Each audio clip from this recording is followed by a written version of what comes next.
El objetivo que nos convoca es poder comunicar y generar diálogo en diversas instituciones académicas del país en torno a las temáticas de descentralización, educación y migración en el contexto coyuntural de la discusión en base a los términos de plurinacional e intercultural o interculturalidad presentes en la propuesta de la Comisión Constitucional. En favor entonces del desarrollo de este objetivo dialógico en torno a estos conceptos clave en la discusión de la propuesta constitucional, hemos optado por desarrollar una metodología híbrida. Si bien entonces nos encontramos acá en la sede de Talca, de la Universidad Autónoma de Chile, también nos acompañan de manera online grupos reunidos en diferentes territorios. Se encuentra la carrera de Pedagogía en Educación Básica de la Universidad Autónoma, en su sede en Santiago, convocados por la profesora doctora Karen Pinto. Nos acompañan también en Iquique, en la Universidad Arturo Prat, liderados por la investigadora del Centro de Estudios Internacionales, la doctora Sara Holko.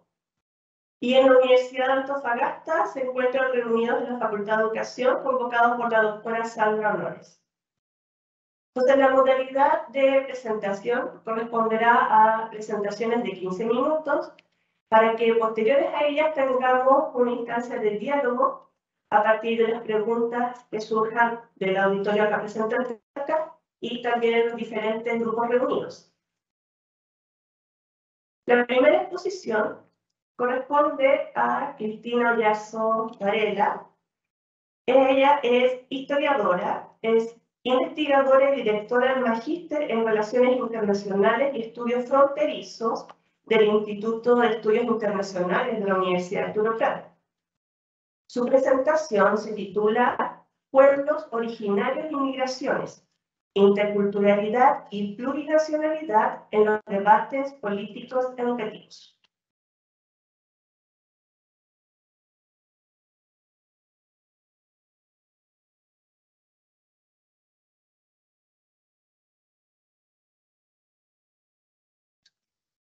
Hola a todas y a todos, muchas gracias por la invitación, muchas gracias a Sara y a todo el equipo que me convocaron a esta reunión. Gracias también al de Santiago y el equipo. Como decía Pilar, yo soy historiadora. Mi tema principal de investigación son los discursos políticos de pueblos originarios y del Estado. Entonces, desde ahí les voy a proponer un par de ideas respecto de la plurinacionalidad y de la interculturalidad a partir de ese tipo de investigación que he realizado principalmente con los procesos políticos bolivianos y del norte de Chile, especialmente con el pueblo aymara. Sí, para la primera lámina, ¿podría pasar a la segunda, por favor? Bueno, para empezar, yo creo que la cuestión principal, fundamental para poder abordar estos temas es tener en consideración que el debate de la interculturalidad y la plurinacionalidad es un debate que está instalado hace bastantes años en Chile y de ello es evidencia el tema de que son conceptos que aparecen en el artículo 1 de la propuesta de nueva constitución, que espero que estemos todos leyendo para poder votar y opinar informados. El artículo 1 es más largo, por supuesto, pero en su primera parte dice: Chile es un Estado social y democrático de derechos, es plurinacional, intercultural, regional y ecológico. Desde el punto de vista de la historia política, el hecho de que se diga, se elabore un discurso aparezca escrito en un debate, que en este caso es un debate producto de una elección democrática, implica que hay una reflexión que ya es socialmente instalada y es una reflexión que lleva un tiempo desarrollándose y que llega finalmente a un texto escrito, independiente de si este texto es aprobado o no, porque hay una reflexión colectiva en torno al tema y hay un cierto consenso para que esto pueda aparecer como algo posible de ser leído o explicado en algún momento. El artículo 11, hay muchos artículos, son alrededor de 50 los que tienen que ver con pueblos originarios y estos temas de plurinacionalidad e interculturalidad, un poco menos porque no todos se refieren a eso. Pero el 11 es interesante porque justamente con lo que decía Pilar respecto de la necesidad del diálogo, dice que el Estado reconoce y, lo más importante, promueve el diálogo intercultural, horizontal, transversal entre las diversas cosmovisiones de los pueblos y naciones que conviven en el país con dignidad y respeto recíproco. Tampoco es no está anotado completo, solo para mostrar un par de ideas en los primeros artículos del debate constitucional en Chile, en donde aparece la idea de lo intercultural, lo plurinacional y, sobre todo, el diálogo intercultural. Es decir, adquiere una carne distinta el concepto de interculturalidad al vincularlo a la noción de diálogo, que es una de las nociones fundamentales para poder entender el concepto. La siguiente lámina, por favor. En la metodología de trabajo se nos pidió que hiciéramos algunas preguntas como orientadoras de la reflexión. Yo voy a trabajar con dos, que es lo que voy a intentar como dar algunas ideas en relación a eso, y es tratar de mostrar o sugerirles una posible relación entre lo plurinacional y lo intercultural. ¿Cuál es la relación que se puede establecer entre los dos conceptos que suenan, incluso decirlos suena un poco difícil porque son palabras largas y complejas y no sabemos muy bien a qué se refieren? Entonces, ¿cómo se pueden relacionar esos dos conceptos? Y la segunda pregunta que me gustaría como que sugerirles y que pudiéramos discutir hacia el final de este conversatorio es de qué modo podemos articular la relación entre naciones indígenas y otras naciones en una educación plurinacional e intercultural. A mí me falta una palabra. Así que esas dos preguntas después quizás las volvemos a poner para que podamos irlas pensando. Siguiente lámina, por favor. Acá, para no pasarme de tiempo, voy a ir leyendo y les voy a ir comentando algunas cosas al mismo tiempo, ¿sí? Para poder abordar estos conceptos en un contexto en donde existan pueblos originarios y migraciones, es decir, población migrante, estaríamos hablando en realidad de todo Chile, buena parte de Chile, en lugares especiales donde hay alta densidad de pueblos originarios, en la zona central, en la zona sur y la zona norte, hay algunas cosas, y esto en el marco de la educación, hay algunas cosas que deberíamos tener como casi como ideas preliminares a tomar en consideración. Lo primero es que los discursos sobre y desde la educación son esencialmente políticos. Eso es una premisa que pueden no estar de acuerdo con ello, pero sería interesante que lo pudiéramos discutir. Esa al menos mi experiencia de investigación. Y son esencialmente políticos porque implican la expresión de una relación dialógica entre sujetos en distintas posiciones del dispositivo educativo. Es decir, el proceso dialógico entre los sujetos es desde dueños hasta ahora, desde dueños de escuelas hasta dueños de universidades o estudiantes, comunidad educativa, académicos, etc. Es decir, hay un sinnúmero de actores que participan, políticos, por supuesto, también, que participan del dispositivo educativo y se encuentran en distintas posiciones. Hay una dinámica relacional que implica espacios de poder en donde hay, por lo tanto, diálogos y disputas que son políticas. Y ahí aparecen muchos marcadores, entre ellos los marcadores de raza, de clase, los marcadores genéricos y los marcadores generacionales. Con todos esos marcadores tienes finalmente una situación que es la propia del dispositivo educativo en cualquiera de sus expresiones, sea escuela, sea universidad, en donde hay la politicidad está presente. No se puede sacar desde ese ámbito porque hay debates y discusiones políticas ahí. En ese marco, la cuestión nacional atraviesa el dispositivo educativo también, porque los debates y las políticas que desarrollan las instituciones, las comunidades y los sujetos, siempre hay debates ahí. ¿Qué es, bueno, qué es lo legítimamente posible de ser producido como política pública, desde el currículum hasta la estructura, las metodologías, quiénes son los capacitados o no capacitados para poder enseñar. Todas esas discusiones y esos debates están atravesados por la cuestión nacional, porque la escolarización se ha concebido como una de las herramientas privilegiadas para establecer el Estado-Nación moderno, eso en términos históricos, con pretensiones de homogeneidad cultural y étnica. Esto se produjo en los Estados europeos en un principio, pero fue el modelo con el que se montaron las repúblicas independientes en América Latina en el siglo XIX. Entonces, en nuestro continente, los procesos de establecimiento, de formación del Estado Nacional están profundamente involucrados con la extensión de la escuela pública. Y en ese sentido, la escuela y la educación, desde toda hay que distinguir ahí lo que es la escuela y lo que es la educación y lo que es la política educativa, pero el debate sobre educación que involucra todas esas cosas ha estado siempre, estuvo siempre vinculado con el Estado, por un Estado que pretendía ser homogéneo porque era un Estado nacional. Es decir, la idea que tenemos, por ejemplo, todas y todos nosotros de la escuela, del himno nacional, la bandera y la historia nacional también. Padres de la patria, etc. Todo ese relato es así como se constituyeron los estados nacionales en América Latina, y eso se vehiculiza a través no solo de la escuela, también del ejército, de los servicios del servicio militar, del ejército, incluso de la salud pública también, ¿sí? Pero la escuela es especialmente relevante para eso. Todo a través de la escuela es que los nacidos en un determinado territorio tienen una idea de qué es lo nacional, cuál es la nación a la que pertenecen y cuál es la bandera, el himno y los símbolos patrios y la determinada historia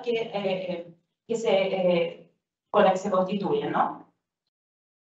Entonces, la población migrante, es decir, la población que se moviliza a través de diferentes territorios que adquieren la forma del Estado Nacional desde el siglo XIX, carga con toda esa trayectoria educativa a la que se ha visto expuesta, al igual que cualquier niña acá, es decir, todos y todas en América Latina, independiente de que haya disparidad en cuanto a la extensión de la escuela pública en diferentes países de América Latina. En Centroamérica hay menos escolarización que en Sudamérica, por ejemplo.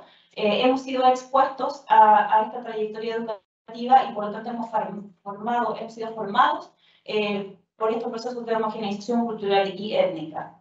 Entonces, la población al desplazarse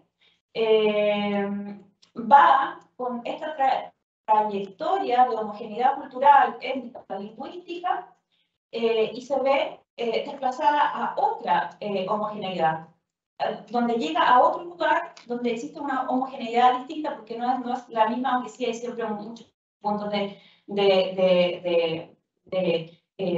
similitud.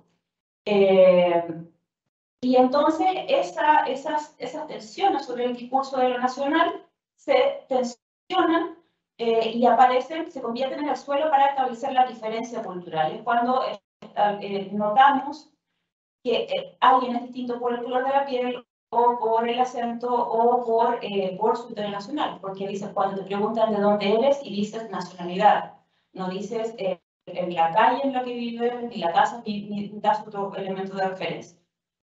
¿Sí? Los pueblos originarios, por su parte, son naciones que preexisten y persisten en el territorio, más o menos en el mismo territorio, que domina el Estado Nacional y que en ocasiones, como el caso del pueblo mapuche o el pueblo aymara, se encuentran en fronteras de dos o más estados. Es decir, por ejemplo, el pueblo mapuche está, así que en parte de está realizado por la frontera por el límite de Chile y Argentina, y el pueblo aymara de Bolivia, Argentina, Perú y ¿qué faltó? Perú, Argentina, Bolivia y Chile.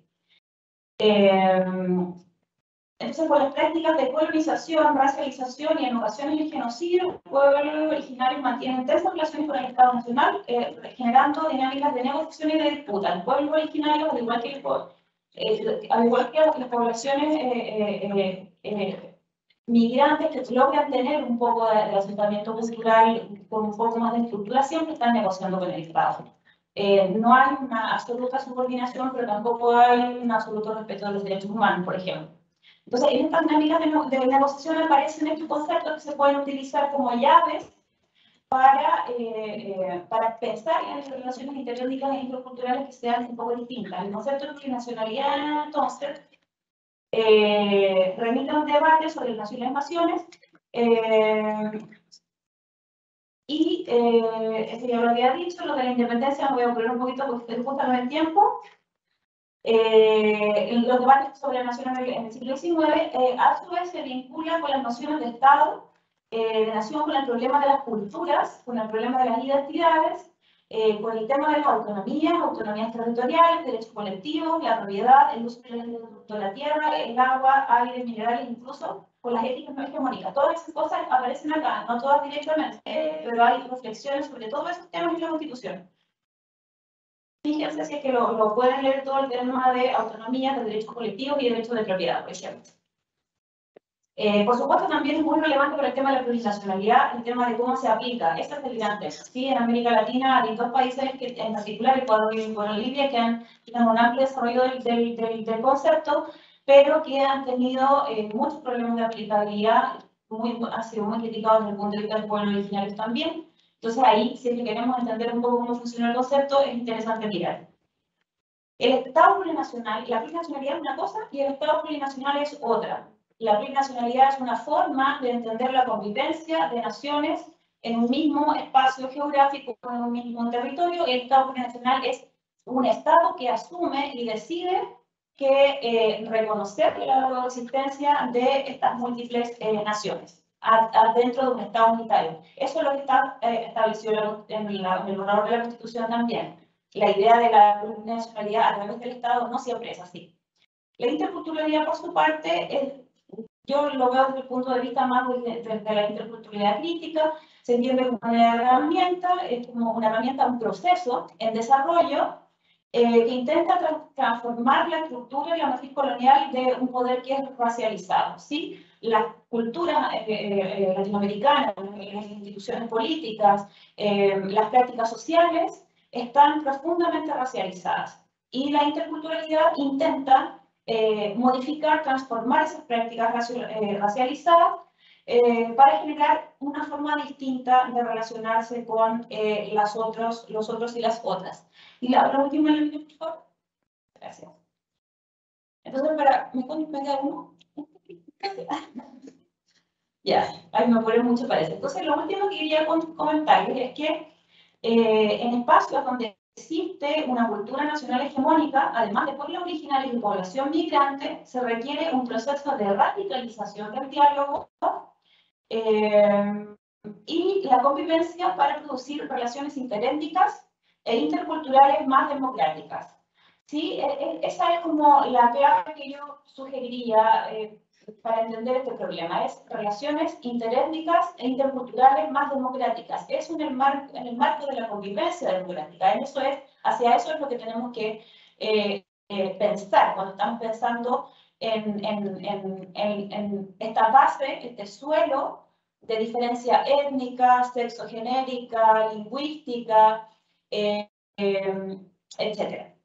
¿Sí? Y para eso la educación intercultural tendría que ser entendida dentro del marco de lo plurinacional, es decir, partiendo de la idea de que tenemos muchas naciones adentro del Estado, naciones reconocidas como tales con autonomía territorial, como podrían ser posiblemente las naciones originarias, pero también comunidades nacionales otras, ¿sí? La población,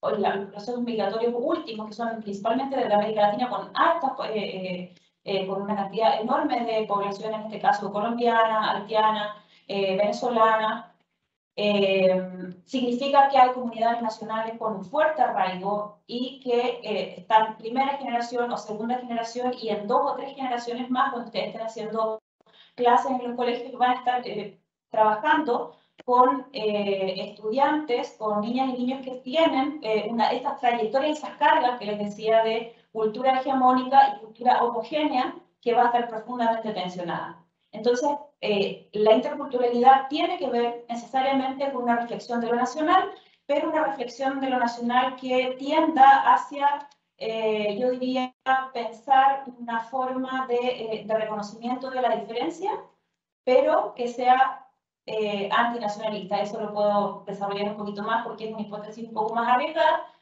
pero sería interesante discutirla. Creo que estamos justo en el tiempo.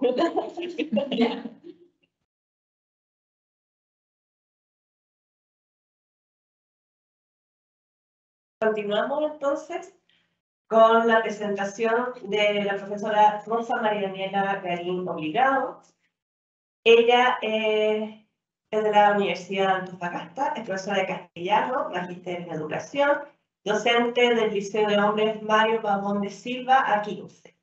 Y su presentación se denomina Estrategias didácticas para favorecer el aprendizaje en aulas interculturales, el podcast y otros recursos en línea.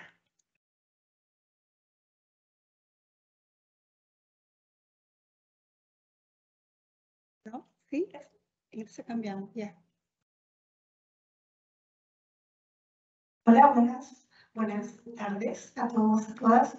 Cristina vio la teoría, yo voy a la práctica. Vamos al tiro con la práctica.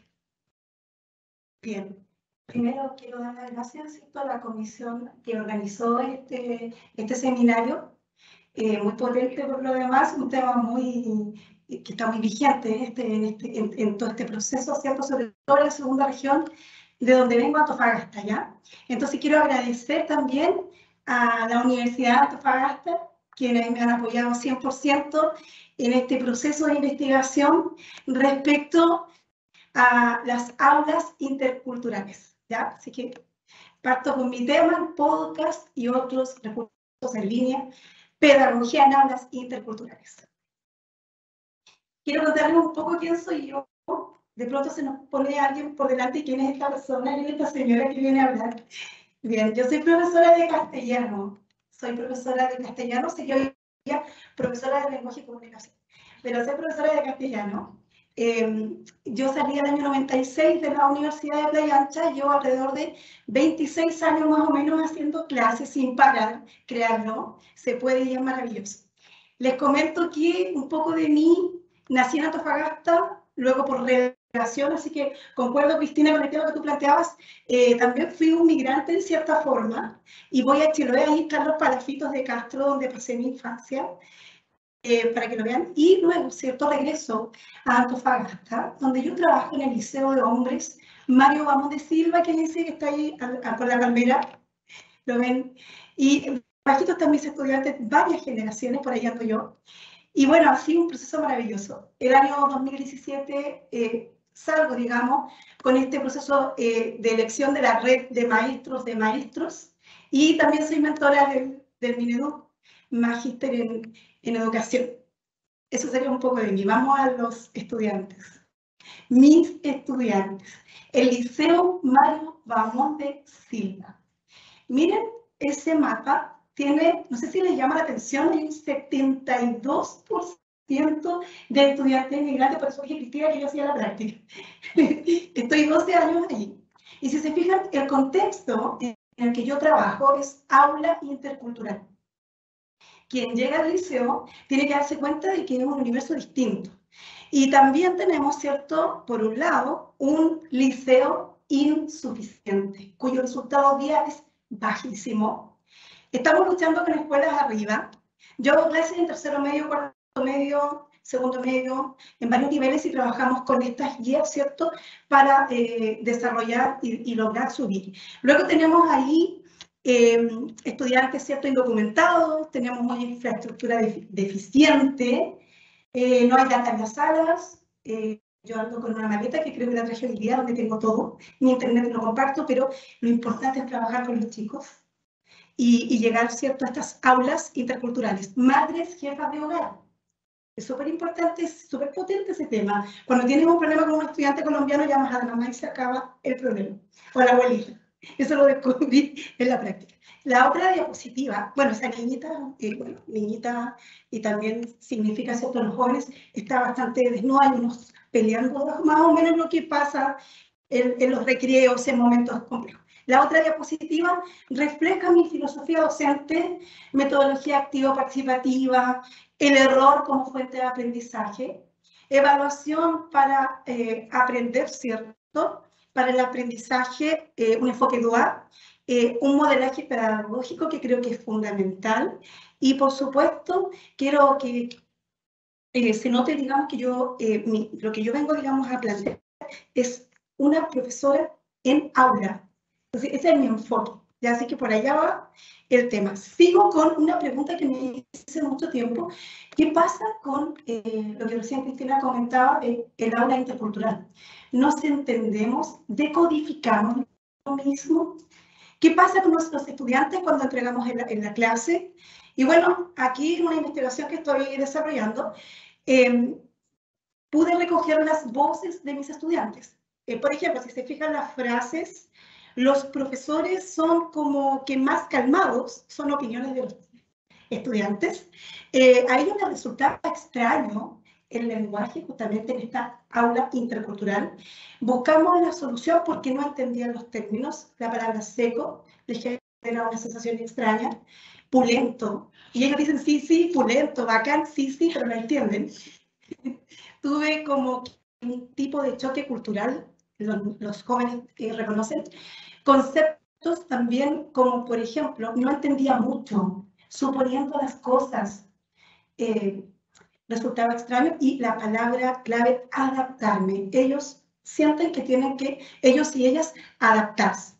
Entonces yo quiero dejar esta diapositiva como un poco el desafío, ¿cierto?, a las preguntas que yo también me hice sobre el aula intercultural. Si es un desafío pedagógico, sí. Y también una lectura de este desafío, ¿cierto?, en un entorno intercultural, y por supuesto pensando en que hay muchas naciones. Colombia, Perú, Ecuador, Venezuela. Tuvimos chinos también en nuestro liceo de hombres. Y es bastante interesante el aula en ese sentido. Voy a seguir con una propuesta que pude desarrollar con los estudiantes y que pudimos llevar a UNESCO, ¿ya? Esta propuesta tiene que ver con el podcast, porque me llamó la atención el hablar de los estudiantes. Tienen un tono característico. Y la verdad que en tiempo de aula virtual ellos generaron propuestas pedagógicas en lenguaje, en lengua y literatura, ¿cierto? Y ellos desarrollaron podcasts con textos latinoamericanos. Y la próxima diapositiva. Aquí hay una rúbrica de podcast. Son los tipos de rúbrica que yo hago. Y que generalmente las relaciono con el Padlet, que es una propuesta, bueno, que es una herramienta en realidad donde yo subo estas rúbricas y con quién vamos jugando entre lo digital y, ¿cierto?, lo presencial. Y aquí hay dos productos que me gustaría que ustedes pudieran escuchar porque es maravilloso. Y un trabajo de mis estudiantes. Una chica de Bolivia, un joven también que es de Perú. Y aquí yo seleccioné dos. Me gustaría que escucharan el primero. Espero que lo podamos. Espero que podamos. Aquí tengo a mi compañera. Ojalá podamos. ¿No? ¿Sí? Bien, pero si no, vamos a escuchar el otro. ¿Sí? Ahí está, ya. Vamos a escuchar un podcast que trabajamos en contexto virtual, el diario de Ana Frank, y que Salomé Chávez, un estudiante, desarrolló. Creo que se puede escuchar un poco. Bueno. ¿Qué dicen? Bueno, este podcast fue desarrollado en pandemia y con una serie de modelajes que yo elaboré en una página que se llama mi sitio Wix, que al final les voy a dejar el código QR para que lo puedan ustedes igual chequear y puedan escuchar porque es bastante singular. Aquí es donde yo relleno. Bueno, aquí les puedo contar que cada día es un desafío maravilloso trabajar con mis estudiantes. Ahora sí. Bien. A todo aquel que me escuche, le pido me regale unos minutos de su tiempo para escuchar una pequeña historia.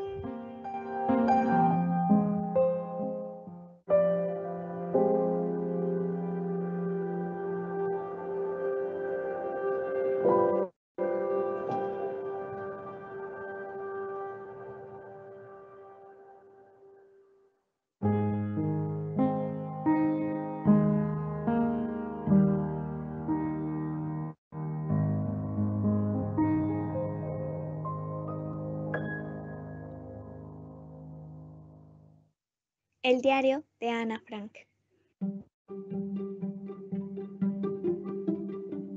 El diario de Ana Frank es un libro autobiográfico escrito entre 1942 y 1944 por una niña judía llamada Ana. En él relata su día a día viviendo con su familia y los vecinos Van Pels en un refugio a causa de la ocupación nazi de los Países Bajos.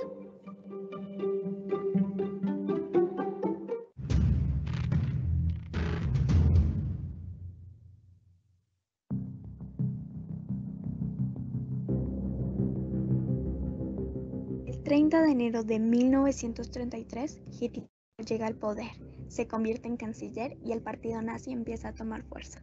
Bien, después ustedes van a poder escuchar. Si se fijan, la voz es bastante rica en tonos, ella es de Bolivia y tiene una tonalidad especial particular, y ella le pone todo el empeño, pero fue hecho con herramientas muy simples, un celular, ¿ya? Y más encima en un contexto de toma, entonces es más difícil grabar así. Quiero, en la otra diapositiva, contarles que yo también trabajo en el liceo con el Padlet, que es una herramienta que deben conocer. Deben conocer, sí, bien. Y en esta herramienta, ahí tengo, de hecho lo estamos haciendo ahora, en este minuto, ahí hay videos, están las rúbricas de el Labbook, que es un producto súper interesante también.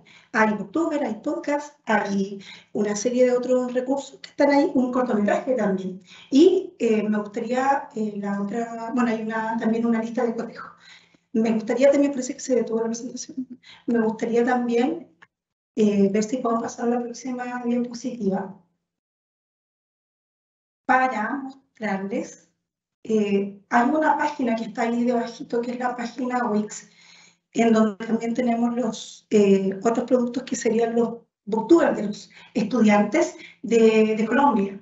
Ya me hubiese gustado que escucharan el tono y la forma en que ellos hacen su trabajo, que ellos se sienten también incluidos en relación a que, si bien es cierto, los temas que se plantearon fueron bastante diversos, ellos pudieron escoger el autor que querían desarrollar. De una cantidad de 20 autores, ellos escogieron su autor. No sé si parece que no importa. Después ustedes lo van a tener que escuchar ya. Ese proyecto fue seleccionado para una ponencia en Panamá. Entonces ahí se va justamente a presentar. Vamos a la próxima diapositiva. Parece que sí. ¿Y en qué? Bueno, ¿en qué estoy hoy día con mi equipo de profesores, con mis colegas del liceo? Una profesora de lenguaje, de escritura creativa, un profesor de educación ciudadana. Estamos trabajando con un proyecto de murales. Y también me percaté de que los jóvenes son muy alegres en cuanto a lo que ellos quieren generar. Este es un tercero medio que es artístico, y ellos están pintando un muro del liceo con frases que están desarrollando en base al texto El túnel de Ernesto Sábato, y están las caritas, por supuesto, con su globo blanco. Son mis estudiantes, un saludo para ellos, tercero medio D del Liceo de Hombres, y ellos están generando el mural de toda esta experiencia pedagógica, y con una muralista que es Andrea del Solar, que me está acompañando ahí en la foto. Con ella estamos terminando este hermoso trabajo y vinculando, por supuesto, la creación.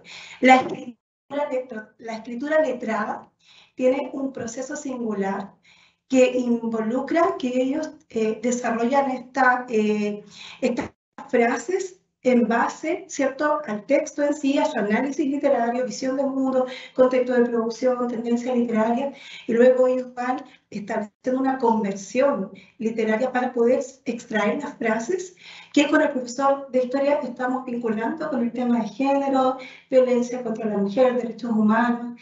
Estamos armando este mural. Y concluyo con la frase de Paulo Freire: enseñar no es transferir conocimiento, sino crear las posibilidades para su producción o su construcción. Quien enseña aprende al enseñar, y quien enseña aprende a aprender. Paulo Freire. Finalmente les dejo el código QR para los que están curiosos. Allí tengo tutoriales. Yo les quería mostrar el modelaje videos, un podcast que hice también con Ruby, que es un texto muy interesante porque los vincula a ellos respecto de la posición de la mujer en una sociedad muy patriarcal. Y que también se da en estos contextos interculturales, Cristina. Entonces ahí está el código QR, por si pueden después quieren sacar la fotito y entrar a mi página. Muchas gracias y espero que les haya servido este aporte desde el aula del Liceo de Hombres.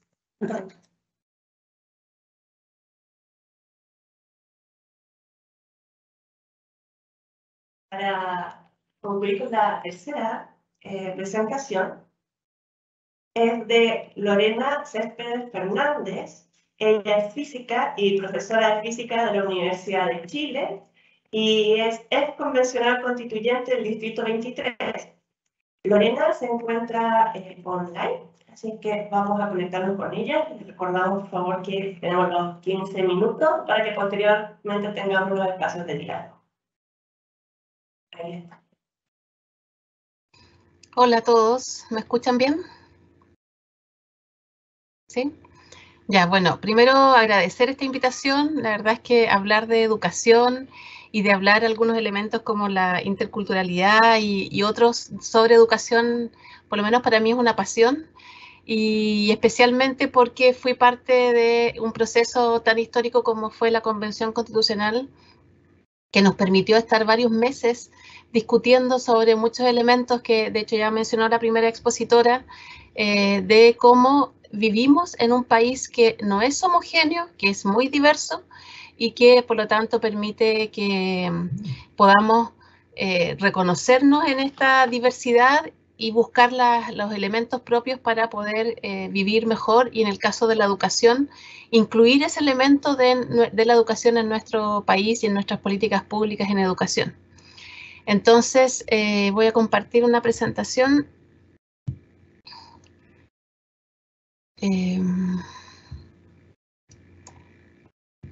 Ya.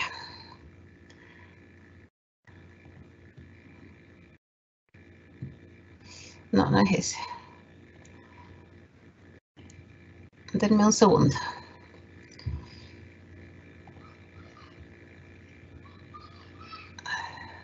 Ahora sí. Me equivoqué de pestaña, ahí sí. Bueno, entonces, bueno, yo fui ex convencional constituyente del Distrito 23 de la Araucanía, estoy acá en Temuco en este momento, y recordarles que esta Constitución, uno espera que sea un texto que dure muchos años y que sea la base de las leyes, las políticas públicas y que nos permita tener esta convivencia democrática y en paz social que todos deseamos. Entonces, el hito de la convención ocurrió desde el 4 de julio con la instalación. Después, el corazón principal de esta convención fue el funcionamiento de las 7 comisiones permanentes donde discutimos las distintas normas y el hito final va a ser el plebiscito de salida del 4 de septiembre. En cuanto a los tiempos, yo le decía que el corazón fueron las 7 comisiones y es lo que se ve aquí en esta carta Gantt. Ahora, algunos elementos que aparecen en esta nueva propuesta de constitución tienen que ver con un sistema político que tiene ciertos cambios en relación al actual, una forma de Estado que define un Estado regional donde se permitan las autonomías y la equidad territorial, el Estado ecológico, los derechos fundamentales, los pueblos originarios, la democracia. Entonces uno dice ustedes pueden preguntarse por qué les estoy hablando de esto, que es como de la propuesta de constitución, cuando estamos hablando de educación. Y resulta que si uno ve todos estos aspectos, en cada uno de ellos hay un vínculo con la educación. ¿Ya? En el sistema político, todo lo que es la educación cívica, la forma de elegir a nuestro representante, todo eso es la educación de la democracia, es algo que estamos un poco al debe a nivel de país y cómo y por lo tanto ocurre hoy en día que se polariza, se genera una tensión frente a la votación del 4 de septiembre. En Estado regional, bueno, aquí se muestra un Chile donde se reconocen sus diferencias, su tremenda diversidad. Entonces, y esa diversidad la vivimos nosotros en carne propia en la convención, porque estuvimos personas que éramos muy, muy diferentes en todo sentido. La diversidad estuvo en territorial, en que teníamos personas que venían de muy al norte, de Arica, teníamos gente de Punta Arenas y así de todas las regiones, con toda la característica que tiene cada territorio. Y el Estado regional también apunta a reconocer esas diferencias en otros ámbitos, por ejemplo, en el tema de la educación, en salud y en otros elementos más. El Estado ecológico nos mandata en educación a hacernos cargo de la crisis climática y ecológica que tenemos en el mundo, y por lo tanto hay un mandato especial a la educación ambiental. En derechos fundamentales voy a mencionarlo más adelante, pero está el derecho a la educación, que es uno de los elementos más importantes en la temática de hoy. Por otro lado, los pueblos originarios, que mencionó también la primera expositora, la plurinacionalidad y cómo reconocemos parte de esos derechos colectivos que tienen los distintos pueblos, y la democracia como una herramienta de convivencia social que nos permite buscar cada vez un mejor vivir como sociedad. Y obviamente el Estado, que tiene que estar más presente, ser más eficiente, más moderno y transparente en la ejecución de este plan de vida, de nueva vida en sociedad. Bueno, la estructura de la nueva Constitución tiene esos capítulos que probablemente ya la mayoría los ha visto. Y tenemos el primer capítulo que mencionó también la primera expositora, que era el Estado Social y Democrático de Derecho, plurinacional, intercultural, regional y ecológica. Entonces ahí aparece ya la interculturalidad como un elemento importante. Pero incluso se hace énfasis al igual goce de los derechos y la integración de las personas en la vida política, económica, social y cultural. O sea, estamos hablando de esa visión país que reconoce esa tremenda diversidad que yo les mencionaba, que en el caso de la Convención lo vivimos también con la diversidad socioeconómica, la diversidad en niveles de educación, hombres y mujeres y mucho más. Después el artículo 3 habla de la diversidad justamente de nuestro país, incluye la culturalidad. También hablamos de que a pesar de esa diversidad, todos somos personas que nacemos y permanecemos libres, interdependientes e iguales en dignidad y derechos. No somos todos iguales a secas, que es una de las falencias también que a veces escuchamos, que no, pues somos todos iguales. Somos iguales en dignidad y derechos, pero en realidad somos bastante distintos. Pero esa diferencia es parte de la riqueza de la diversidad. Por otro lado, en el artículo 5 se reconoce la coexistencia de diversos pueblos y naciones en el marco de la unidad del Estado. Ese es el primer párrafo, hay otros dos que habla de las distintas naciones, de los pueblos originarios. Y el artículo 6 reconoce la importancia de la igualdad sustantiva, o sea, la no discriminación, el reconocer la diversidad que somos y también reconocer las diversidades y disidencias sexuales. Entonces, habla de esta igualdad sustantiva que es muy importante para nosotros y para la democracia. Después el artículo 11, que también lo habían mencionado, es que el Estado reconoce y promueve el diálogo intercultural, horizontal y transversal entre las diversas cosmovisiones de los pueblos y naciones que conviven en el país, con dignidad y respeto recíprocos, ¿ya? Promoción de políticas públicas que favorezcan el reconocimiento y la comprensión de la diversidad étnica y cultural de nuestro país.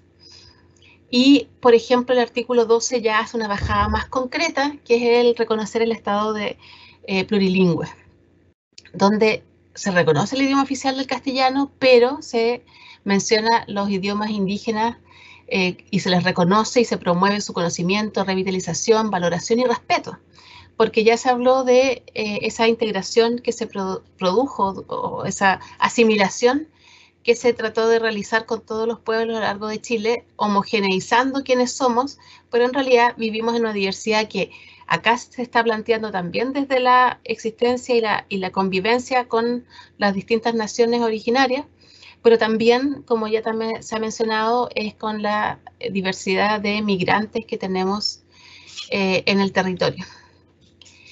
Hay varios derechos que se podrían vincular también con el reconocimiento a la diversidad de nuestro país.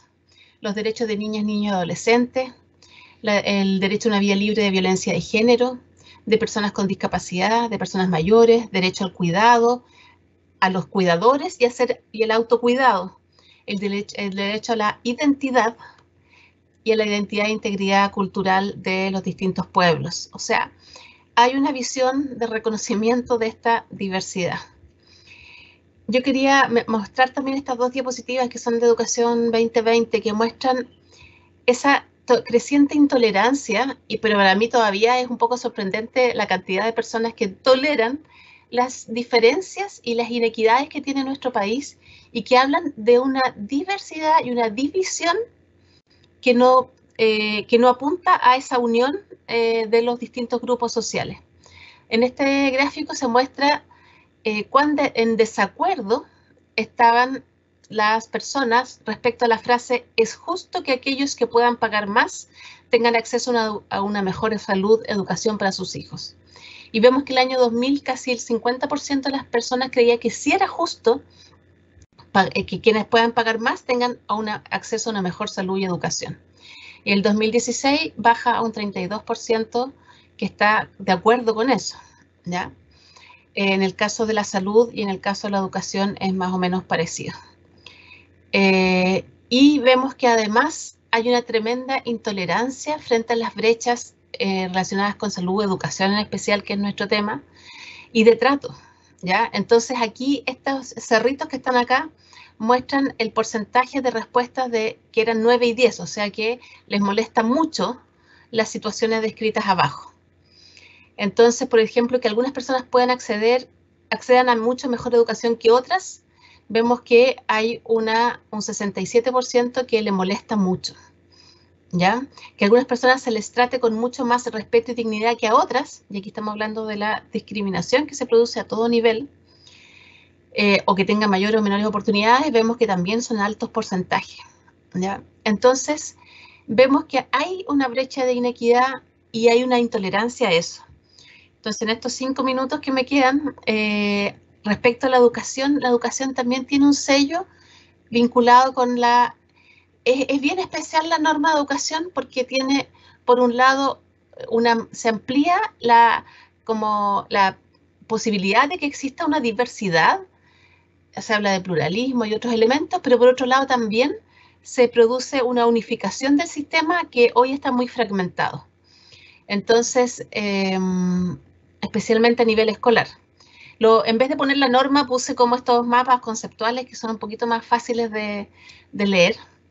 Entonces, ¿y por qué considero importante en el contexto de nuestro seminario actual es hablar de este punto especialmente?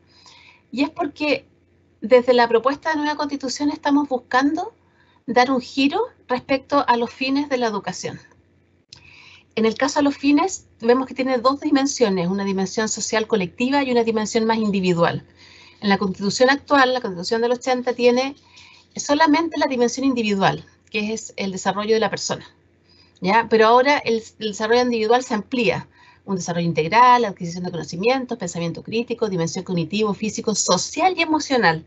Y ahí tenemos dos elementos que son tan importantes al momento de la inclusión, en educación de personas migrantes, de pueblos originarios, de distintos grupos que pueden tener una tremenda diversidad.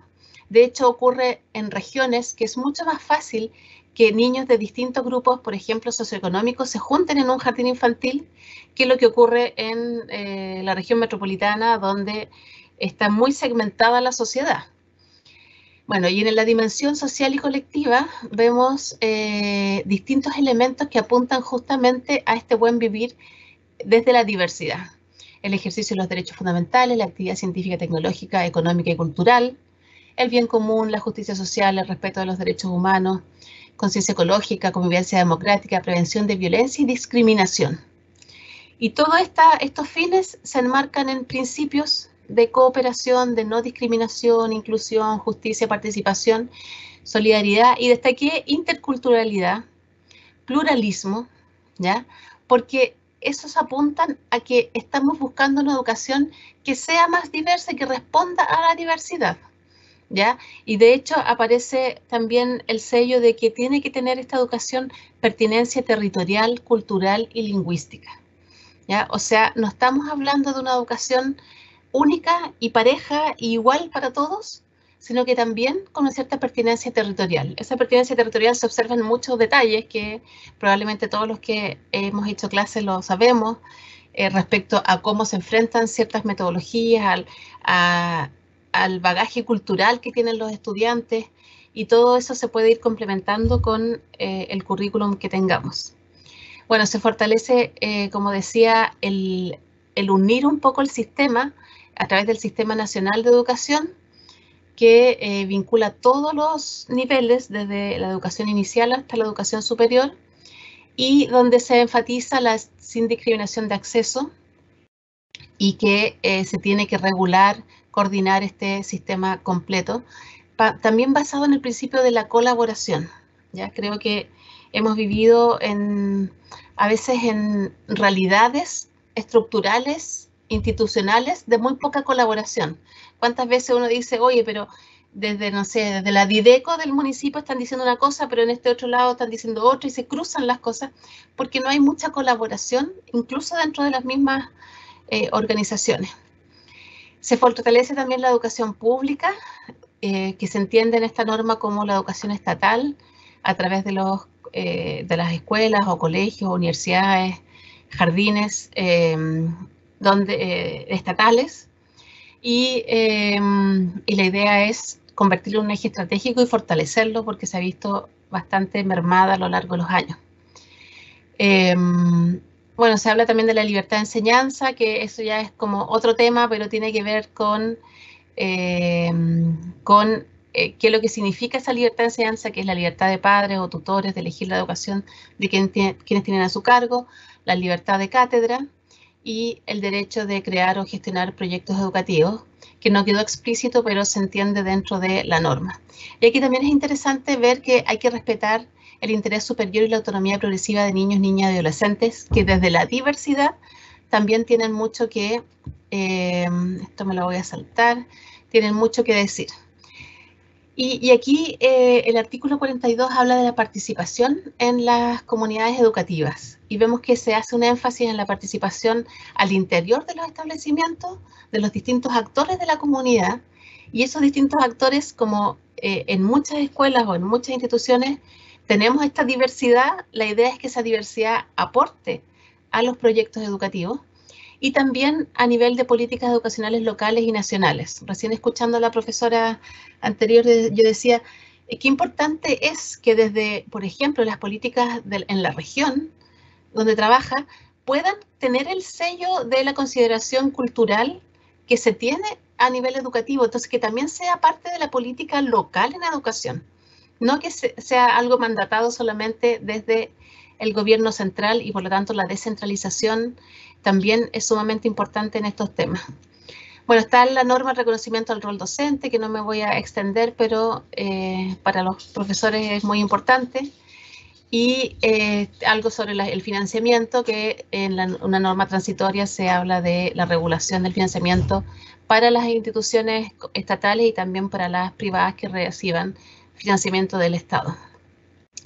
Entonces, recordar que en este nuevo proyecto de nueva Constitución hay alrededor de 51 menciones de la palabra educación, a diferencia de la Constitución del 80, que tiene como 12 menciones. Y vemos que, para ir cerrando, que la educación se le dan objetivos y fines amplios, ¿ya?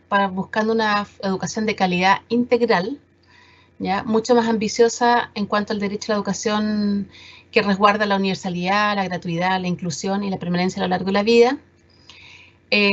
También la responsabilidad clara que se le da al Estado respecto de su rol al garantizar el derecho a la educación, y el reconocimiento al rol docente. Entonces, bueno, hay algunos pactos, como el Pacto de Derechos Civiles y Políticos y el Pacto de Derechos Económicos, Sociales y Culturales, que también hacen mención a educación, y que estos pactos tienen rango constitucional ahora, gracias al artículo 15 del proyecto de nueva Constitución, que dice que todos los tratados internacionales ratificados y vigentes en Chile tienen rango constitucional.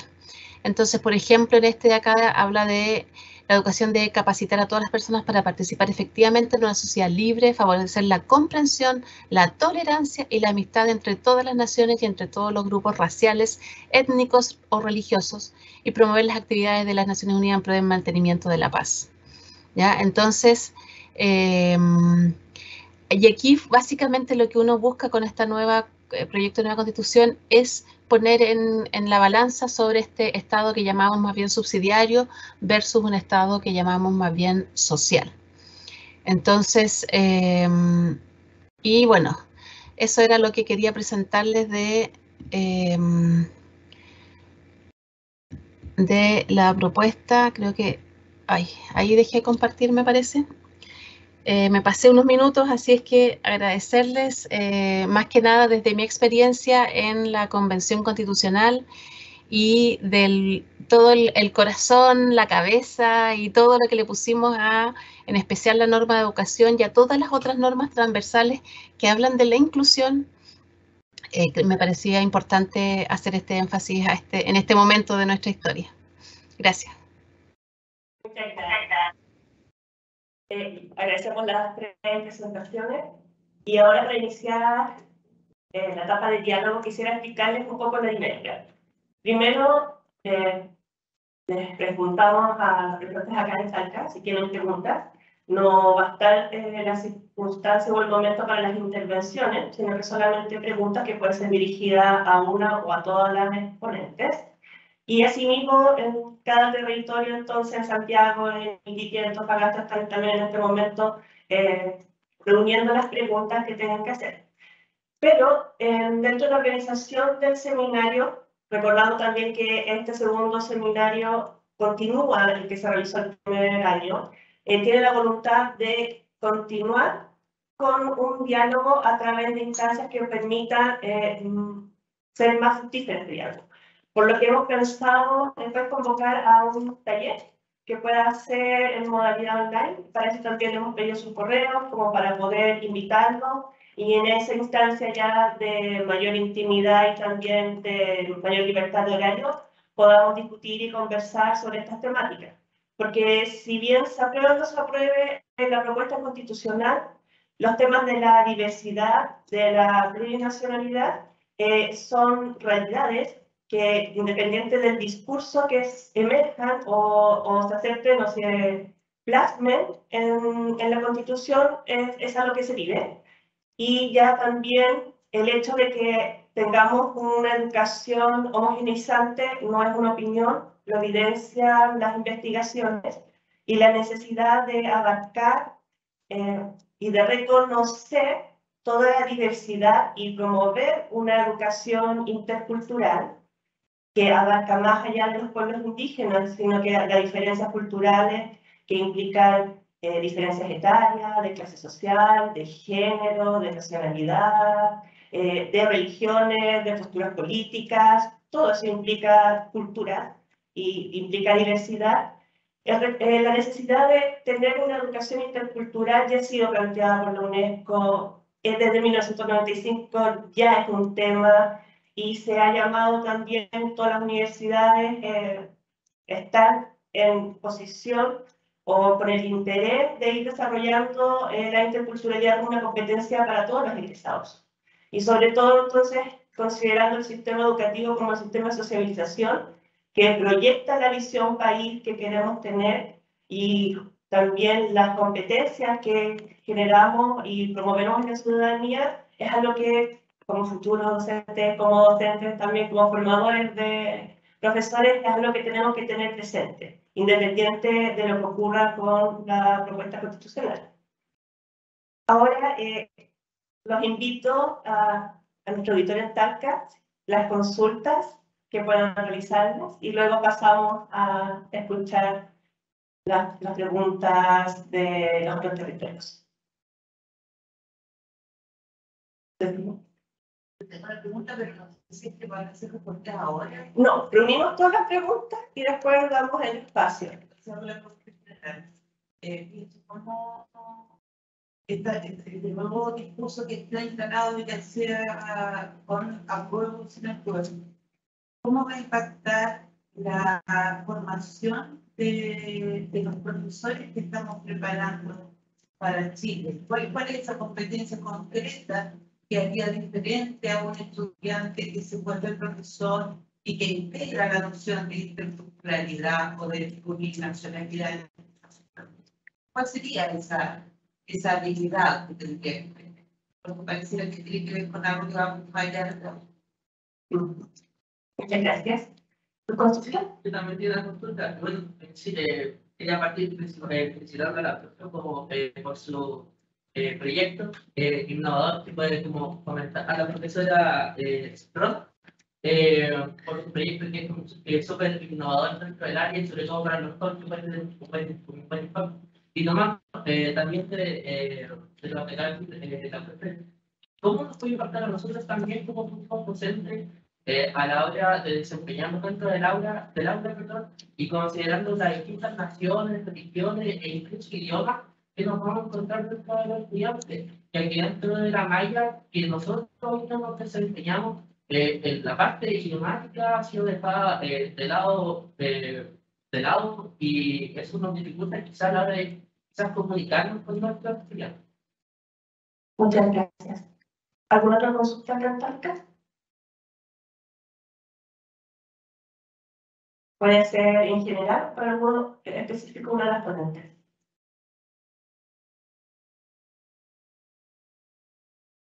Entonces, daríamos paso a Iquique. Si Sara tiene la consulta de Iquique. ¿Nos escuchan? Sí. Ya. Bueno, en la cámara nos muestra poquitos, pero estamos aquí reunidos 15 personas escuchando muy atentos y agradecemos a la exponente porque para muchos fue una claridad cada uno de los conceptos y las experiencias concretas como en el caso de la profesora Rosa. Entonces, aquí mi compañero y yo vamos a hacer una pregunta, yo es una pregunta más general y mi compañero le quiere hacer una a la profesora Rosa. ¿Quieres parte tú? Sí. Creo que tenés que hablar aquí, ¿no? No está conectado. ¿No? Así como. Sí. Buenas tardes, mi nombre es José Gaete, soy egresado de Psicología, participo en organizaciones sociales y a la misma vez también participo en el grupo de trabajo de refugiados migrantes aquí en la región de Tarapacá. La siguiente pregunta va dirigida a la profesora de Antofagasta sobre lo que es la práctica que ha hecho con los estudiantes en una escuela que en un principio no se denomina como intercultural, pero sí, ¿no es cierto?, dentro de la práctica se ejerce lo que sería la interculturalidad. Frente a eso, el proceso de reflexión es parte progresivo dentro de lo que sería la misma práctica, en la misma metodología que se aplica, y si esta, ¿no es cierto?, puede ser aplicable a otros establecimientos educacionales y replicar de la misma manera lo que se ha hecho con estos estudiantes. Y aquí yo haciendo una pregunta más general, bueno, yo he estado en la lectura del borrador y a mí en lo personal, no sé si porque la sensibilidad frente a los migrantes como mi prioridad, cada vez que leo en el borrador lo plurinacional para mí es migración. Pero me hago la pregunta de cómo realmente vamos a llevar ese entendimiento en el contexto de Chile porque hay una disociación de lo plurinacional concentrado principalmente con el tema de pueblos indígenas, pero no lo plurinacional respecto a las naciones que migran y que son parte de nuestra cotidianidad. Hoy en día, el 71% de los establecimientos de Chile tiene al menos un niño extranjero en sus escuelas. Es un porcentaje alto. Aunque sea uno, es un estudiante que está en el establecimiento. Y por lo mismo también, como decía la constituyente Lorena, cuando se habla del Estado plurilingüe, ojalá también cómo llegamos, la estructura, la sociedad, desde una interculturalidad crítica, como nos invita la compañera Cristina a pensar que entonces vamos a tener que tener todas las lenguas, incluidas también el creol, no solamente las propias indígenas. Eso. Muchas gracias. Sí, y aquí tenemos la última pregunta desde Iquique. Hola, buenas. Eduardo, psicólogo del proyecto de trauma complejo para niños migrantes aquí en el norte de Chile. Pregunta, dentro de las investigaciones o dentro de lo expuesto anteriormente, ¿creen ustedes que es el afecto y la sensibilización de este afecto hacia la problemática principal en torno a lo plurinacional y lo intercultural la base de la herramienta de todo profesional que intervenga con esta diversidad de personas.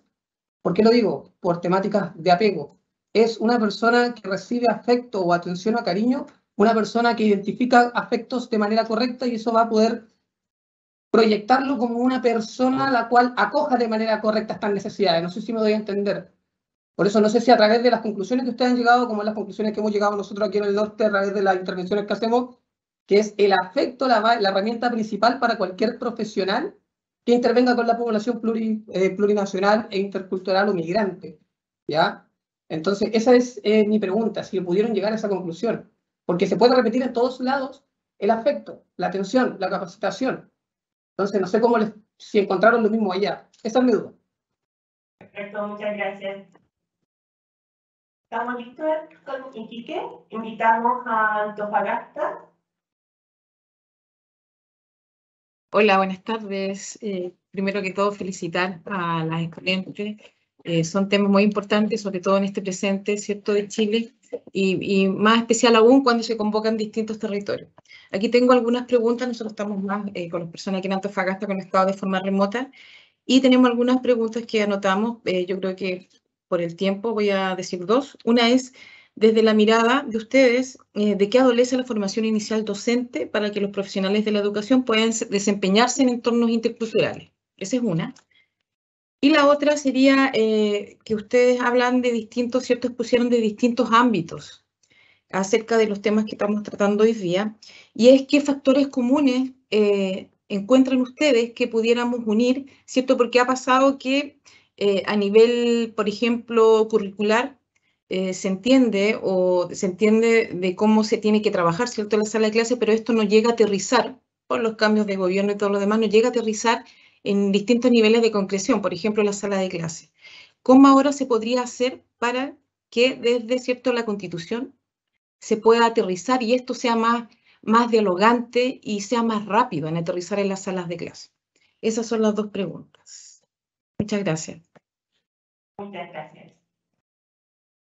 En Santiago, creo que tenían problemas de audio, pero podíamos ver a través del chat las consultas. Pilar, ¿me escucha? Sí. Ya. Santiago, a través de Karen Pinto, ha hecho llegar dos preguntas. La primera, ¿de qué se trata la inclusión del rol docente en la nueva Constitución? ¿Puede la tercera expositora explicar un poco más? Esa es la primera consulta que se hace desde Santiago. Y la segunda consulta es a la segunda expositora. Perdón. ¿Cómo implementar lo plurinacional en el aula? Perfecto, muchísimas gracias. Entonces, para poder dar, bueno, todas están invitadas a responder las preguntas, sin embargo quisiera comenzar con Lorena, en vista de que desde su trabajo en la Cámara Constitucional puede abarcar ciertas preguntas y con énfasis también en la última de cuál es el rol entonces docente, cómo está incluido el rol docente en esta propuesta constitucional. Sí, muchas gracias. Mira, no alcancé a notar de todas las preguntas, pero quería hacerme cargo en especial sobre el grupo de personas migrantes, donde desde la nueva Constitución tuvimos mucha discusión respecto al tema y por desgracia, y lo digo de manera personal más que como ex convencional o como persona más pública, de manera personal, creo que me duele mucho ver cómo este proceso y esta tensión que tenemos en el país ha aumentado las brechas de discriminación por distintas razones, razas, culturas en nuestro país. Podemos ver, sin ponerle un juicio de valor en el sentido de que sea bueno o malo, existe. Lo que a mí me parece doloroso es lo que viven muchas personas respecto a esta discriminación. Y quería mencionar que en la propuesta de nueva Constitución, un artículo que no mencioné, que es el artículo 25, que es el derecho a la igualdad, en el párrafo 4 dice, está prohibida toda forma de discriminación, en especial cuando se funden uno o más motivos tales como nacionalidad o apatridia, edad, sexo, características sexuales, orientación sexual o afectiva, identidad y expresión de género, diversidad corporal, religión o creencia, raza, pertenencia a un pueblo y nación indígena o tribal, opiniones políticas o de otra naturaleza, clase social, ruralidad, situación migratoria o de refugio, discapacidad, condición de salud mental o física, estado civil, filiación o condición social y cualquier otra que tenga por objeto el resultado anular o menoscabar la dignidad humana y el goce y ejercicio de los derechos. Quería leer ese artículo, o sea, ese párrafo de ese artículo, porque creo que la discriminación, por desgracia, existe en todo nivel. Y somos nosotros, los educadores, los que tenemos el deber de formar en este ámbito. Como transversalmente son elementos que tenemos que ir formando a nuestros niños, porque nuestra sociedad se crea y crece así como nosotros formamos a nuestros niños. Entonces, por eso también en la norma de educación aparece como un principio la no discriminación, ¿ya? Como un principio que se tiene que considerar, y la no discriminación en un amplio sentido, ¿ya? Por ejemplo, la no discriminación en el acceso. Nuestros niños, niñas, un niño migrante no tiene la culpa de, por ejemplo, no tener su situación migratoria al día. Y eso no puede ser que impacte en su posibilidad de recibir educación, ¿ya? Porque la educación es un derecho para todos los niños, niñas y adolescentes del mundo completo. Entonces, de hecho, una de las cosas concretas que se plantearon en la nueva Constitución es la eliminación de, o sea, todo niño nacido en Chile adquiere la nacionalidad chilena, a no ser que sea hijo de un diplomático, con razones más específicas. Pero antes, o sea, en este caso, cualquier migrante que esté en situación de irregular, si tiene un hijo en Chile, ese hijo ya no va a ser hijo de persona transeúnte, sino que va a ser chileno. Y eso tiene consecuencias prácticas, porque va a poder tener inscribirse como chileno, tener su carnet de identidad, tener acceso, por lo tanto, a educación y todos esos derechos que como niño yo creo que no podemos dejar de entregarle esos derechos.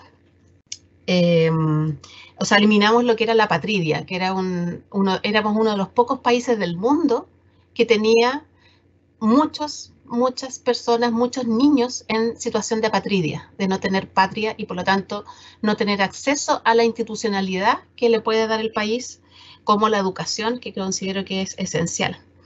Entonces, cuando hablamos de no discriminación, a pesar de que nuestra Constitución está reconociendo muchos derechos de los pueblos originarios, también hay muchos elementos de inclusión y que están dentro de todas las normas y que no hablan solamente de la interculturalidad desde los pueblos originarios, sino que hablan de la interculturalidad en general, considerando también a los migrantes. Entonces, ¿cómo se aterriza a la sala de clase esto? Bueno, una constitución, yo siempre digo que es el qué y un esbozo del cómo, ¿ya? Tenemos que no discriminar. Ahora, ¿cómo lo hacemos? Esbozamos algunas líneas, por ejemplo, en el acceso. No se puede discriminar en el acceso por alguna condición, ¿ya? Y eso sabemos que hace años atrás se hacía. O sea, si tú tenías cierto origen o ciertas características, no podías inscribirte en tal o cual colegio. Y eso ya se explicita constitucionalmente en este proyecto de nueva constitución, ¿ya? El otro cómo va a tener que ver con cómo lo va a bajar después las leyes y las políticas públicas que se desarrollen en torno a la educación, que tiene que ver, por ejemplo, en currículum flexibles y currículum, pero, o sea, cómo nos imaginamos nosotros, esto no quedó en la Constitución literal, pero se entiende como bajada de la interculturalidad. Un currículum como núcleo para todo Chile, pero ciertos elementos que sean también con pertinencia territorial y cultural, ya que se pueda profundizar en un área, si estamos en Antofagasta, que se pueda quizás flexibilizar, por ejemplo, el currículum en ciertos aspectos pero teniendo probablemente un núcleo común. Esto no digo que quedó en la Constitución, pero son formas que discutimos de cómo se podía hacer la bajada de la interculturalidad. Bueno, además está decir el plurilingüismo partió con los pueblos originarios, pero es evidente que también tiene que ir avanzando hacia las comunidades migrantes, porque es parte de los derechos que tienen las personas a comunicarse en sus lenguas, ¿ya? Y el rol docente, bueno, creo que sí tenemos falencias en la formación inicial docente, y eso es un desafío constante para las universidades que están formando a los profesores, a los futuros profesores, en que no solamente uno tiene que formar desde la disciplina, ¿cierto? Y desde las metodologías o de la didáctica, sino que también tenemos que empezar a incluir la interculturalidad, el cómo nos enfrentamos a distintas situaciones, y yo creo que es una falencia porque son además formaciones transversales que se tienen que empezar a mandatar desde las escuelas de pedagogía, que generar cápsulas dentro de algún curso o quizás algunas asignaturas que justamente potencien eso. Acá en la Araucanía la formación intercultural en la cultura mapuche está presente. Se pueden tomar como ramos en esas áreas y un profesor puede formarse interculturalmente con respecto a la cultura mapuche, pero no es algo que esté presente en todo el país. De hecho, en Santiago hay muchos más mapuches que en Araucanía, en número, ¿ya? Pero probablemente en las universidades de Santiago no se dan ramos de interculturalidad en las carreras de pedagogía tan fácilmente. Entonces, yo creo que esos cambios culturales vienen y se tienen que empezar a hacer las bajadas para ir cumpliendo constitucionalmente este qué que describe la Constitución, y el cómo lo tenemos que ir construyendo todos nosotros, y qué mejor que este mismo conversatorio que nos permite ir avanzando en esos temas. ¿Ya? O sea, hoy día, estaba recién hace poco, por eso llegué como muy justo, estaba en un conversatorio y hablábamos de que da lo mismo si se aprueba o se rechace, vamos a tener que trabajar todos en conjunto en hacer los cambios que como sociedad necesitamos. Y eso es un desafío para todos nosotros. Así que ahí me parece que contesté varias de las preguntas respecto a la nueva Constitución. Quisiera, podrías referirte al tema de la interculturalidad y la plurinacional, cómo se entiende desde el ciudadano común en relación a los pueblos originarios. Y si eso se logró discutir y se logró proyectar como una propuesta que sea más integradora, por ejemplo, con el caso de las comunidades migrantes. ¿Cómo se abarca entonces la interculturalidad y la plurinacionalidad? ¿Cómo se incluyen a más grupos, aparte de los pueblos originarios, que es como el entendimiento como común que se relaciona? Claro. Bueno, la plurinacionalidad tiene el vínculo directo con las naciones de pueblos originarios, ¿ya? Entonces, cuando uno habla de que se reconoce la plurinacionalidad a nivel constitucional, es literalmente un reconocimiento a la existencia de las distintas naciones, y cuando hablamos naciones nos referimos a grupos de personas que tienen una cultura común, una historia, un terreno, unas características propias, que es lo que ocurre con los pueblos originarios. Entonces, y de hecho la declaración de esta plurinacionalidad es solamente como una mera declaración, es decir, ok, sí, institucionalmente como país reconocemos la existencia de estas naciones.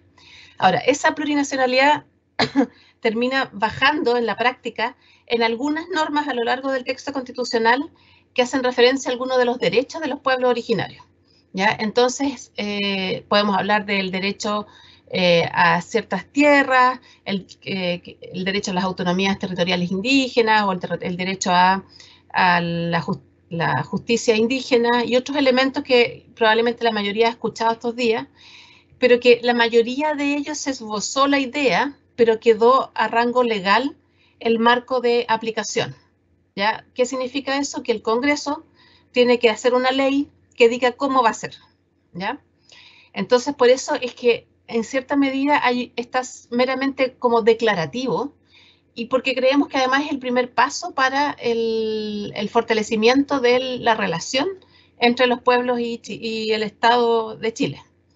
Ahora, respecto a la interculturalidad, eso es mucho más amplio y desde la perspectiva constitucional que está en distintas normas, incluyendo la de educación, la interculturalidad está dirigida a todo el espectro intercultural, o sea, no solamente a los pueblos originarios, que es una de las demandas fuertes, pero también a la situación de migrantes y a la diversidad que tiene el país, incluso no solamente, como mencionabas hace un rato, no solamente respecto a la diversidad por migrante o por pueblo, sino que también a la misma diversidad que tiene Chile, ¿ya? O sea, es algo que yo no les puedo transmitir fácilmente, pero para mí fue toda una experiencia poder convivir durante un año intensamente con personas realmente diversas, de todo Chile.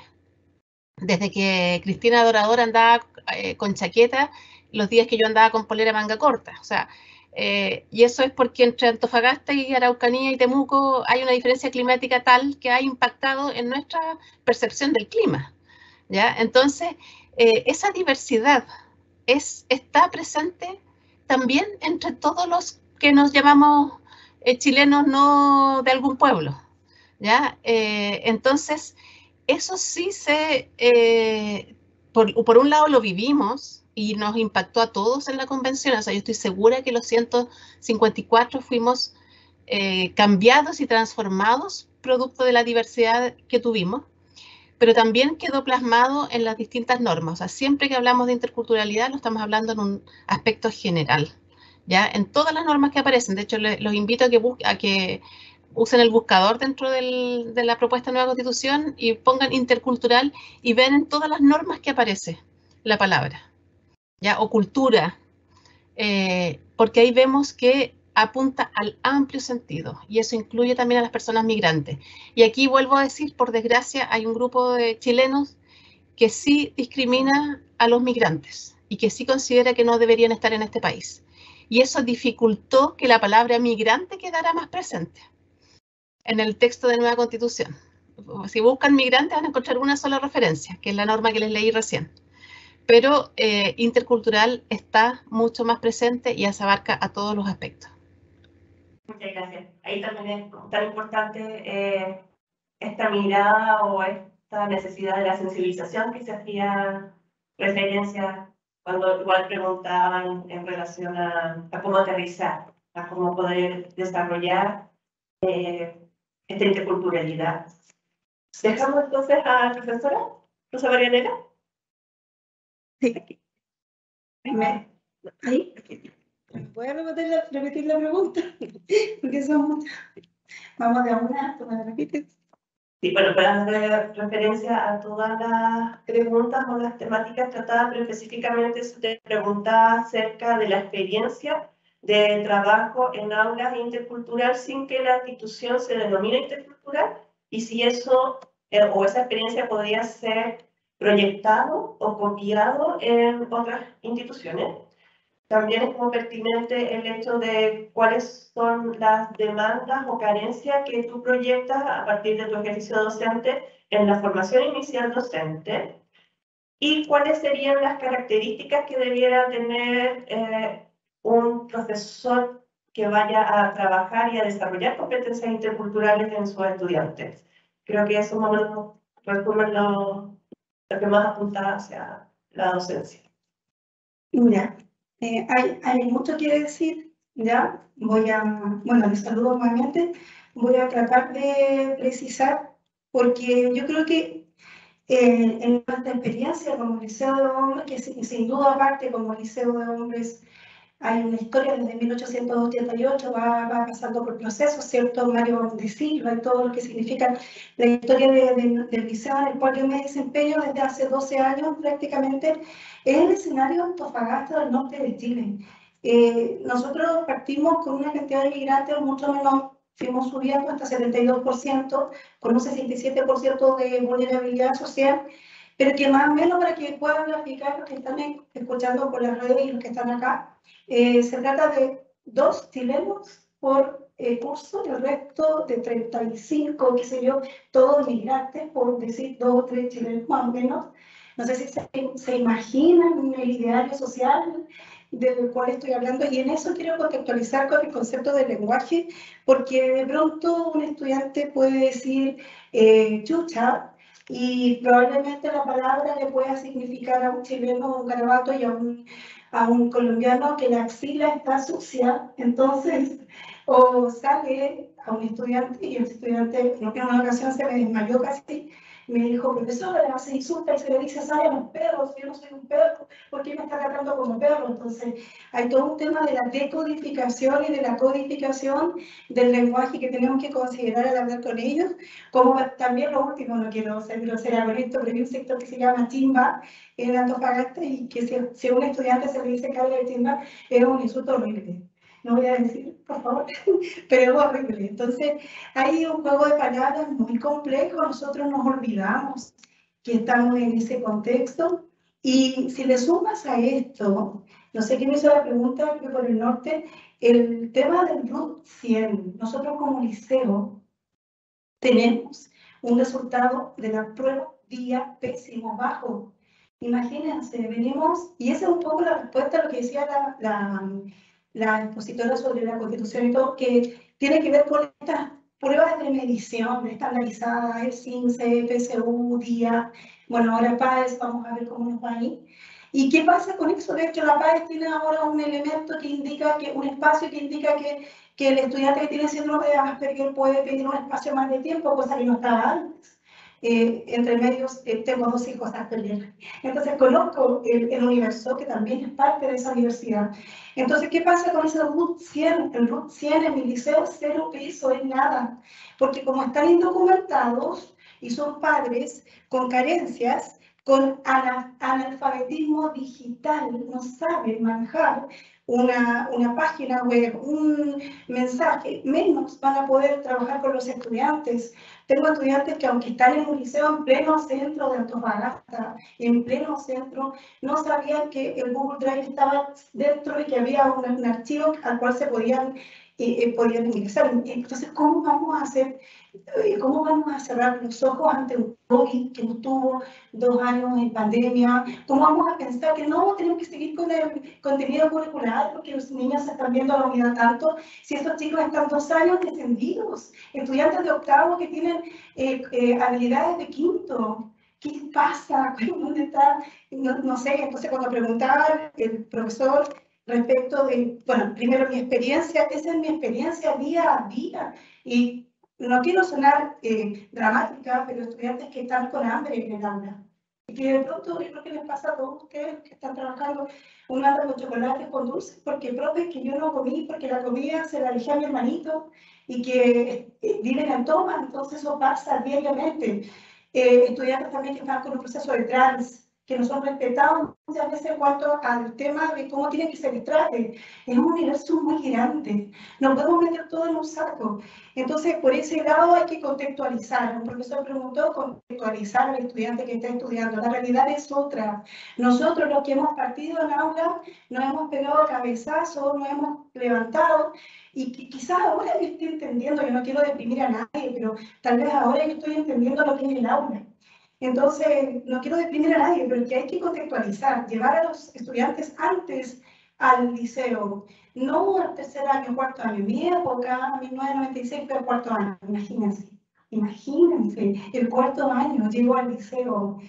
Y eso tiene que ver con la experiencia de un colegio de ese tipo, como en el cual yo estoy, que hay una sola sala de computación con 20 computadores para 1.200 estudiantes. 1.200 estudiantes, que además no tenemos internet en las salas. Y uno diría, bueno, ese es otro tema. No sé, es demasiado, no quiero verdad. Pero creo que sí se puede trabajar desde el DUA, desde el decreto 67, desde el 83, ROT como fuente de aprendizaje. No te debiera importar la nota por nota, sino que lo que te debiera importar es si aprende o no tu estudiante. Y ahí tienes que personalizar la enseñanza. Y eso significa que a lo mejor va a ser 1, 2 o 3 veces un ensayo y tú tienes que corregirlo. Tenemos que hacer cargo de esa enseñanza. Por otro lado, se preguntaba por las características de un profesor, y por ahí también un colega, un psicólogo del norte, mencionaba algo muy interesante que para mí, como profesora que trabajo en un colegio de estudiantes, qué sé yo, de, no sé, multiterritorio, muchas naciones, es súper fundamental por el shock cultural que ellos viven. Tengo estudiantes que hace una semana se bajaron del bus, avión y están acá. Otros que atravesamos frontera asustados y están en mi clase de lenguaje o de historia. Y se tiene que aprender elementos históricos de Chile. Ojo con eso, entonces, la pedagogía del amor, por supuesto, si no se puede trabajar de otra manera, tiene que existir el afecto es clave, el colega que me está escuchando es clave. El afecto es clave en el aula, es fundamental, debiera ser parte de nuestra forma de trabajar. La emocionalidad en el sentido de la empatía, el estar con el estudiante, comprender lo que está pasando con él. Podríamos nosotros guiarnos mucho más y no hacer que sea, hay un autor que habla de la evaluación como tortura. No, que no sea la evaluación una tortura. Cuando entendamos eso, yo creo que recién vamos a empezar a hacer clases de historia, lenguaje y no sé, porque vamos a entender que es un ser humano que tenemos enfrente, que viene con carencias, con necesidades, que su mamá no tiene idea cómo enseñar, que no sabe cómo incluso dirigirse lingüísticamente a sus compañeros, y que muchos de ellos asientan con la cabeza en ese contexto para no sentir que lo están despreciando, que lo están sacando del grupo. Y bueno, las características del profesor, insisto, en que sí, tienen, yo creo que, no sé si la palabra es correcta, me disculpan los entendidos, los académicos, pero tal vez un perfil. Sí, un perfil cuando tú estás en aula, como qué estoy haciendo acá y cómo estoy acá. ¿Cuáles son las consideraciones contextuales de mis estudiantes? 72% de migrantes, o sea, yo no pienso y sigo haciendo la clase con una regla, midiendo todo, yo creo que ahí hay un descriterio enorme. No sé si respondían a algo y cualquier cosa me repite la pregunta. Gracias. Muchas gracias. Por último, Cristina, estás invitada a responder todas las preguntas, todos los temas, pero yo te agradecería si pudieras también hacer referencia al término del diálogo, de la necesidad del diálogo intercultural y cómo también eso lo podemos proyectar a una necesidad de competencia ciudadana.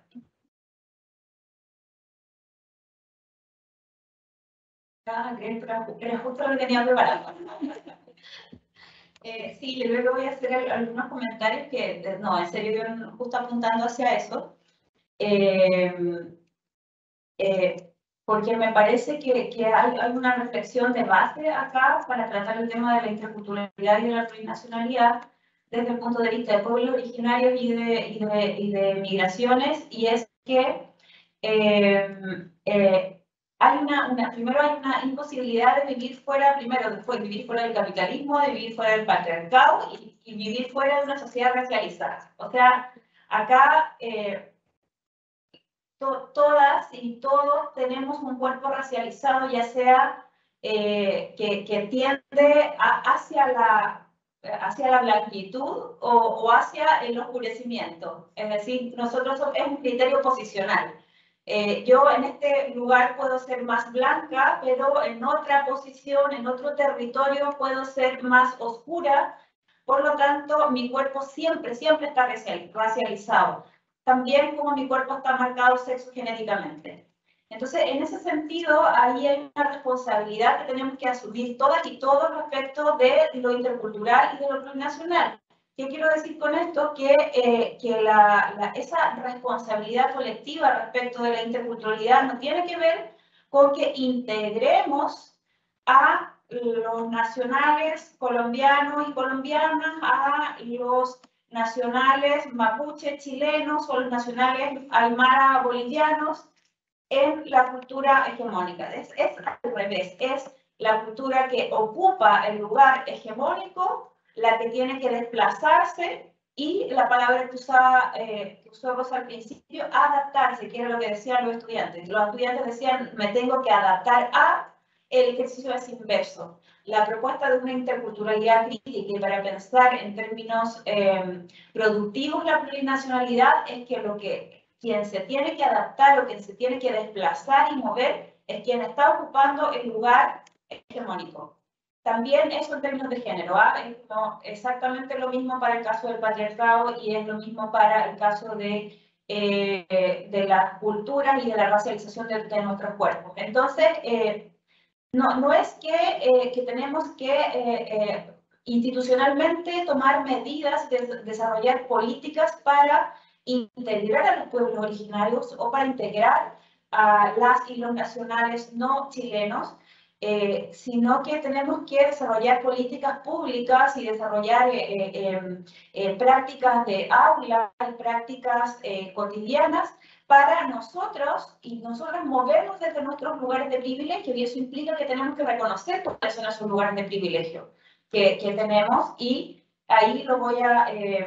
yo creo que el concepto clave acá es convivencia democrática. Yo trabajo en mi área de, tal vez una de formación profesional o como, digamos, el cepo de nuestras investigaciones marca mucho cómo vemos el fenómeno, pero a mí me parece que la clave está en la formación que sería de profes y de, como ciudadanos, desde el punto de vista de la convivencia democrática, porque eso nos permite hacer un poco lo que decía la colega exconvencional, es decir, cómo estamos conviviendo con personas cotidianamente que pueden llegar a ser muy distintas a nosotros, y que partimos de una base de que hay elementos de igualdad sustantiva, pero que tenemos que apreciar y convivir con la diferencia, que puede ser incluso una diferencia política radical.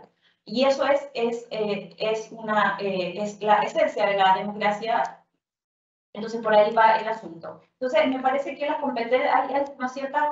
Quiero decir que Rosy y yo somos de la Universidad de Playa Ancha, yo estudié historia de la Universidad de Playa Ancha, también estudié pedagogía, después me dediqué a la investigación, no he hecho clase nada, pero sé más o menos también de lo que estamos hablando y conocemos esta universidad. Una universidad también súper precaria, en donde había toda esa reflexión de qué es lo que hacemos nosotros como profe, cómo nos formamos, y a mí me parece que una de las cosas fundamentales en nuestra formación como profesores son habilidades técnicas, o sea, hay competencias que hay que pedir como ustedes como estudiantes, que se tienen que exigir a las universidades. Lo por ejemplo, el tema de la interculturalidad o de los cursos sobre interculturalidad, tienen que ser cursos específicos, sobre todo, no sé, en Santiago es donde más debería existir eso. En Santiago es donde más debería tener estos cursos para entender de qué se trata el concepto, cómo se puede aplicar, cuáles son sus límites, porque el concepto tiene muchos límites, un concepto que puede sonar muy bonito, pero en realidad en la práctica es súper difícil de llevar a cabo y de construir lo que se esté buscando.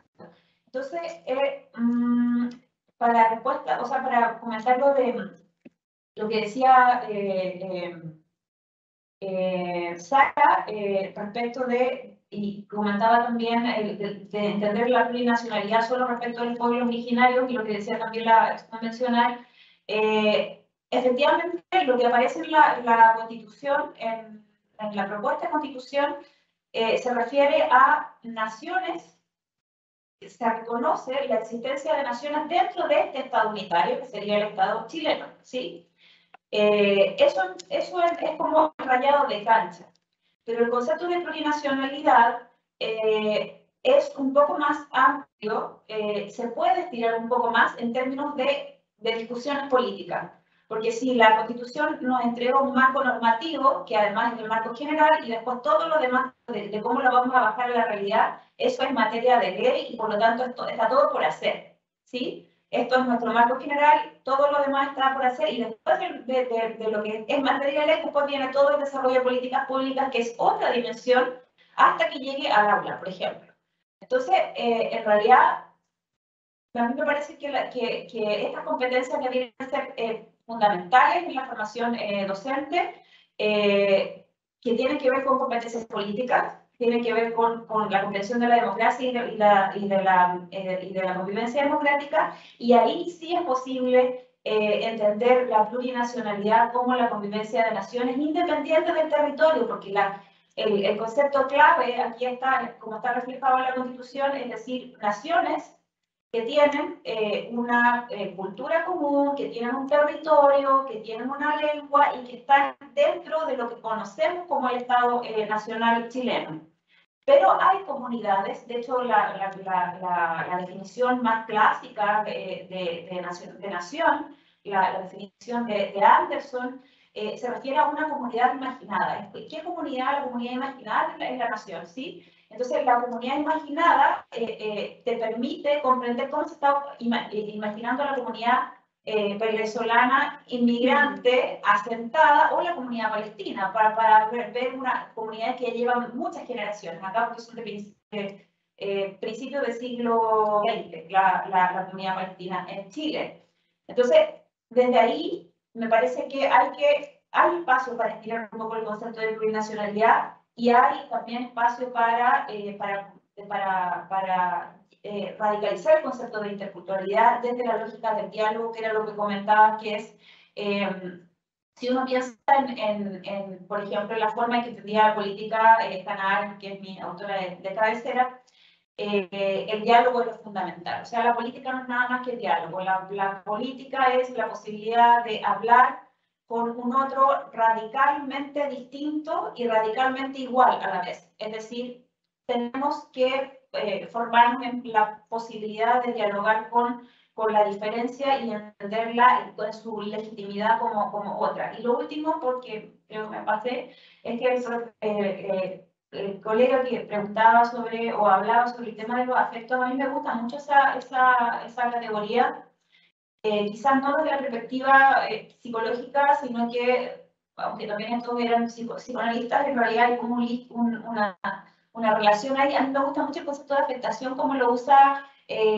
Guattari Deleuze, y como lo retoma también en perspectiva mucho más latinoamericana, Sueli Rolnik, una psicoanalista brasileña, y se refiere a la capacidad que tenemos los cuerpos vivientes de vernos afectados, de la capacidad el mundo de producir afectación, y con el mundo me refiero también a, no sé, lo que comentaba la convencional Lorena, de cómo, por ejemplo, el clima o el campo o la sensación corporal de la diferencia por la realidad climática te puede movilizar. El otro o la otra, la diversidad y la diferencia te afecta y provoca cosas en los cuerpos, y esa me parece que es una de las cosas que serían como algo así como, serían como habilidades blandas que podríamos esperar de la formación de profesores y profesoras, esa capacidad de poder verte afectado por lo otro que es lo otro ecológico, la animalidad, la diferencia cultural, la diferencia nacional, la diferencia sexogenérica, etc.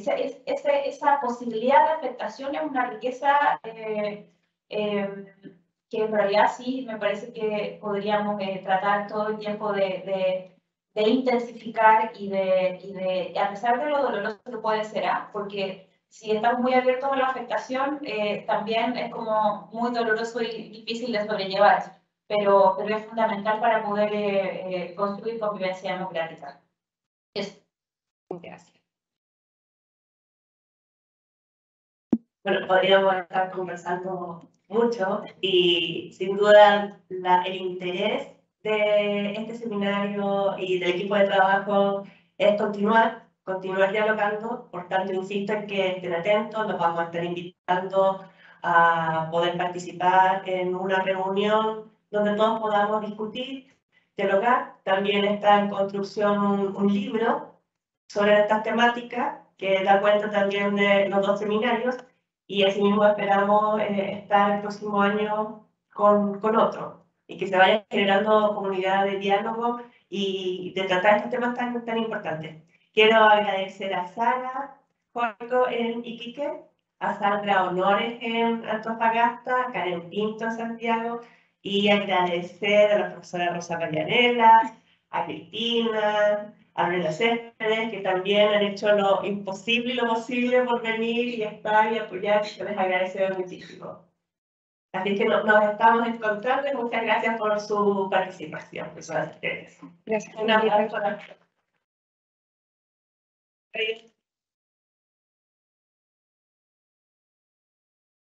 No sé si ahora quieren aprovechar de intervenir o hacer otra consulta, ya que estamos.